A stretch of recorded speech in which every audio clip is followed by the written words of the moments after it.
The question of how the parents in Home Alone could afford their large suburban house has been a point of curiosity and humor for fans of the iconic holiday film for years.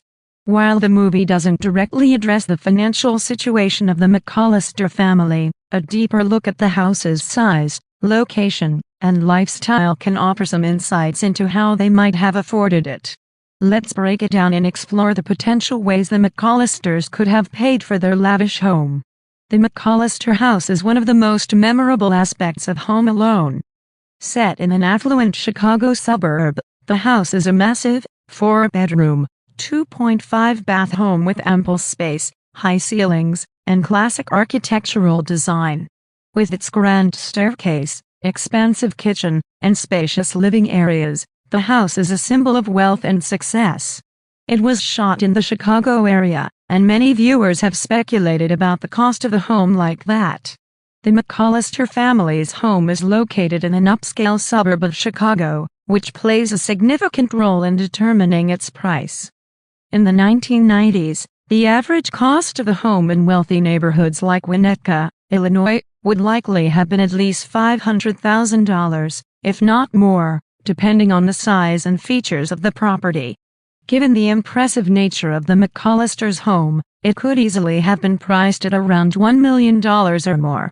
Today, homes in these neighborhoods are worth several million dollars, but back in 1990, the real estate market was different. Even so, the cost of a home like the McCallisters was still high, suggesting that the family had significant wealth or an above-average income. To afford such an extravagant property, the McCallisters likely had high-paying jobs. The father, Peter McCallister, is portrayed as a successful businessman, although the film doesn't specify exactly what his profession is. Some fans speculate that he could have been a lawyer, an executive in a large corporation, or even a successful entrepreneur. These types of careers often come with lucrative salaries, bonuses, and benefits that would have allowed the family to live comfortably in a high-end area.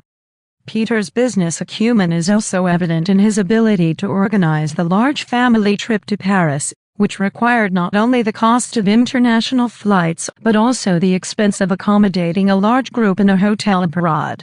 The McCallisters were clearly accustomed to luxury, from their travel plans to the gifts and amenities they had access to. Kate McCallister, the mother, is not given as much screen time in terms of her career, but there are hints that she also contributed to the family's financial well-being. It's possible that she worked in a profession such as law, finance, or real estate, which would have added to the household income. The McCallisters had 5 children, which might suggest a more middle-class lifestyle. However, in the context of the movie, the large family could be seen as indicative of a household that lives in a higher tax bracket.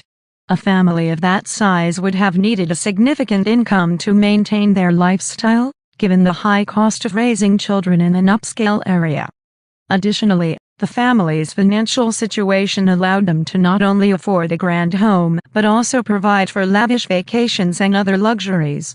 For instance, the fact that they could afford to send their children to Paris for Christmas shows that their wealth went beyond just the house. Their ability to keep up appearances, with expensive clothes and gifts, also suggests that they lived well beyond the average suburban family.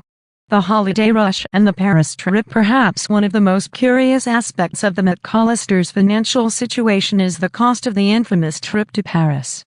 The entire family, including 5 children and a group of extended relatives, traveled to Europe for the holidays, which would have been an expensive endeavor.